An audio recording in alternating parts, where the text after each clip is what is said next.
Thank you, Martha. Let me follow. I felt the news article was a slap in the face to our superintendent.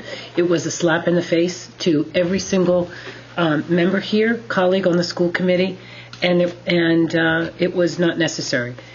I do know that Dr. Martes had said, wait until, if you really want a story about the Kevin Pecos, we gave information. If you really want a story about this other, why don't you wait? And you know what? No one waited to get the facts. Instead, they used words, secret deal, shroud of secrecy, clandestine arrangements. That is offensive.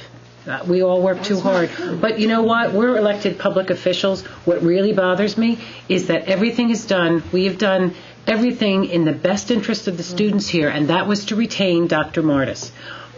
By what was put in the paper, and you're right. I mean, we would. How can we move forward with a search so that we can continue? Our plan was to retain Dr. Martes for this year and the year beyond. We may, in fact, be limited now as a result of that article. So, yeah, Martha, I agree. I'm very upset. You know what? Again, we're elected officials. We'll take it on the chin. But I believe that Dr. Martes is owed an apology by the Foxboro Reporter. Okay? I also feel the school committee is.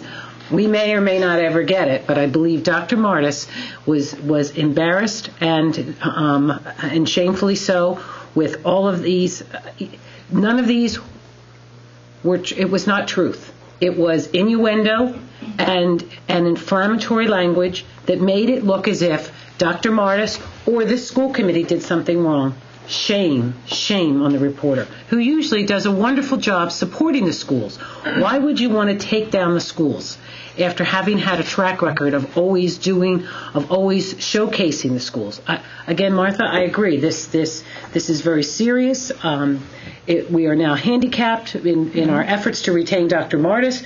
Beyond this year, we are going to be handicapped now in doing a search on the outside. This was unnecessary, and that's why I believe an apology is owed to Dr. Martes and to this school committee. The reporter should have had all the facts, not innuendo, and not made inflammatory statements. We did nothing wrong. I think in the future, whoever writes editorials for the Fox Reporter should have the guts to put their name to it too, so that we don't have to try to surmise or guess who's writing the editorials for the Fox Reporter. Because you know what, if you're going to say something, put your name to it.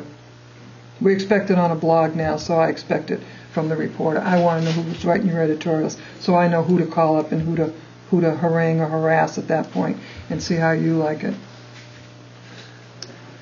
I'd like to just mention a couple of very simple facts. Any high school student can graduate at 18, sign up with services to protect the United States of America. 20 years later, at age 38, that young person, male or female, can leave with a full military pension. That person will go on and create another whole career for himself and collect a salary. I think one misnomer is that somehow in all this money stuff going around, not one single Foxboro taxpayer has contributed 1 single cent, nor ever will, to Dr. Martes' retirement. If anybody wants to take 11% of their salary and reach the step on the grid at the retirement when he can or she can retire, they have a right to do so. Dr. Martes did that. He did the discipline of economizing to do this. He reached a point on the grid where he could no longer move forward. This man is creative, intelligent, his integrity is fine. He chose to move on. Part of that, as one of the 3 responsibilities given the school committee is to hire the best superintendent possible. We did this. The same quality that he has given us for the past 3 years will continue throughout this year. He could have walked. He could have gone on to other things. He chose, part of his integrity, he did not want to walk out in the middle of this high school project. He has chosen to stay with us because he loves Foxboro.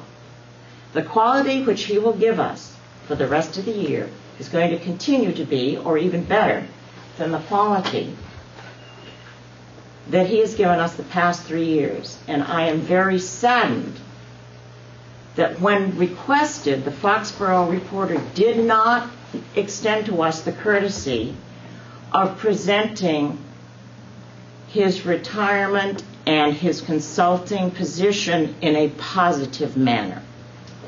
It is even more disappointing that now his replacement is perhaps jeopardized, and the fact that we could have possibly held him another year may be jeopardized. I don't think anybody on this committee should ever have to apologize for trying to keep one of the most talented superintendents that I've seen within a system in order to continue to move us forward. And he's worked very hard, and he's done a tremendous job with this system. And you're right, Bev, it will continue. And we still have some options open, and we're still trying to look at them to understand where we're going. And I think it's our job to do this. And I think at this point, I'm very disheartened at what's happened. Dr. Martes. Maybe it's